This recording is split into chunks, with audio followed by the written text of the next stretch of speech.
O outro problema mais famoso é o do pêndulo de Foucault,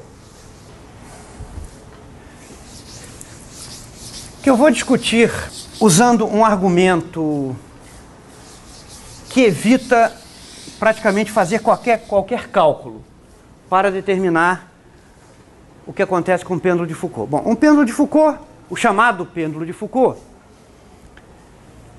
é um pêndulo cujo ponto de suspensão é livre para girar, consiste num fio muito longo, então o pêndulo é pendurado de um lugar bastante alto e com uma amplitude que é pequena em comparação com o comprimento do pêndulo, quer dizer, o deslocamento horizontal máximo do pêndulo é pequeno em comparação com o comprimento do fio, de tal maneira que esse pêndulo oscila praticamente num plano horizontal, quer dizer, a massa se desvia muito pouquinho do plano horizontal enquanto o pêndulo oscila, porque o comprimento dele é muito grande e a amplitude angular é pequena, de modo que o deslocamento horizontal máximo é pequeno comparado com o comprimento do fio. Então é algo desse gênero aqui, né? O pêndulo oscila. Aqui está até exagerado, porque na prática a razão entre essa distância e essa aqui é muito menor do que está desenhado aqui. Então vou diminuir um pouco aqui. Então o pêndulo começa oscilando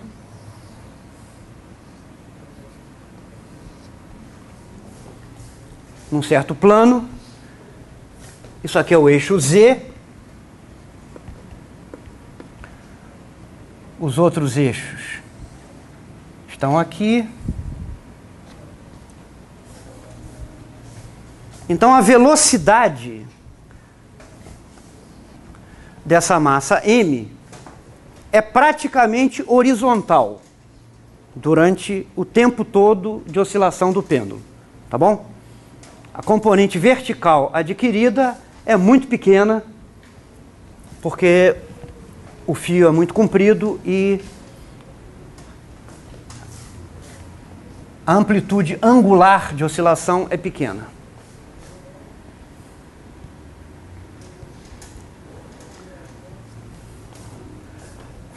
A experiência indica que, se esse ponto de suspensão é livre para girar, então se o pêndulo é posto a oscilar num certo plano, esse plano, aos poucos, vai girando. O plano de rotação do pêndulo gira.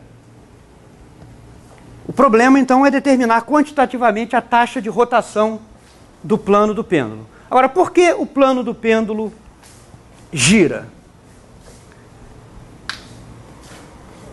O culpado é esse termo aqui, ó, a força de Coriolis.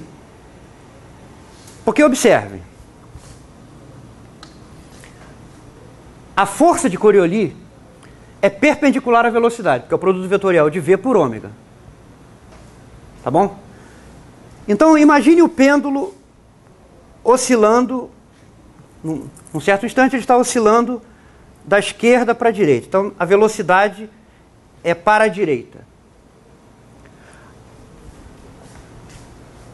Esse termo produz uma força perpendicular à velocidade, portanto perpendicular ao plano de oscilação, e digamos que num dado momento essa força seja para dentro do quadro quando a partícula está se movendo nessa direção. Pode até ser o contrário, mas não importa, não vai afetar o argumento, tá? Quando a partícula está se movendo numa certa direção, a força de Coriolis ou aponta lá para dentro do quadro ou para fora do quadro, porque é perpendicular ao plano do movimento. Mas o importante... Bom, então, como essa força é perpendicular ao plano, está tendendo a torcer o plano do movimento. Tá certo? Porque a força é perpendicular ao plano do movimento, então vai fazendo a partícula adquirir uma componente da velocidade perpendicular ao plano do movimento. Agora, quando o sentido da velocidade é trocado, a força de Coriolis troca de sentido. Então, se durante a ida a força apontava para dentro, na volta ela vai apontar para fora. Ou seja, o efeito na volta continua sendo de fazer o plano do movimento girar no mesmo sentido. Então, se durante a ida a tendência era para fazer girar o plano do movimento lá para dentro do quadro, né? Na volta, nessa parte aqui, ó, vai fazer girar durante esse movimento de volta para cá. Ou seja, o resultado líquido é que a força de Coriolis imprime uma rotação ao plano do movimento do pêndulo. Tá bom? Há um argumento engenhoso e simples que permite determinar essa taxa de rotação. Imagine primeiro que esse pêndulo seja suspenso aqui no Polo Norte. Tá bom? Então imagine que a situação é a seguinte, ó. O pêndulo é suspenso aqui no Polo Norte. Ó, vamos supor que esse aqui seja o eixo X. Tá bom? E o pêndulo começa oscilando na direção X. O eixo Z está aqui, o eixo Y está lá para dentro do quadro. Então, se o pêndulo começa oscilando no plano XZ, vamos dar uma olhada na forma que a força de Coriolis assume. A força de Coriolis vai ter a seguinte forma. A velocidade da partícula é na direção x. Por hipótese, a partícula está oscilando na direção x. Então, 2mv x.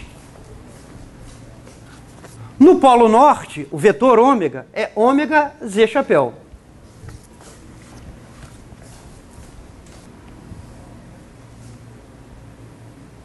Isso aqui dá para a força de Coriolis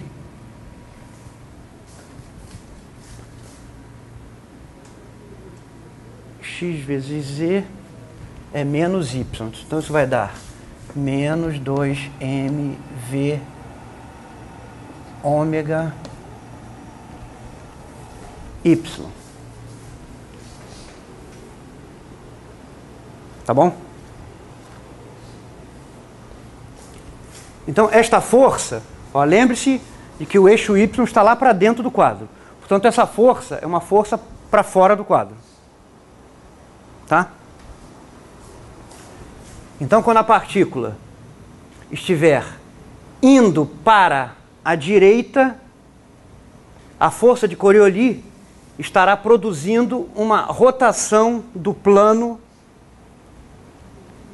de oscilação do pêndulo, conforme indicado aqui, ó, puxando na direção de vocês para fora do quadro. Portanto, para quem olhar lá de cima do eixo Z, né, o sentido da rotação adquirida pelo pêndulo será o sentido horário. Tá certo?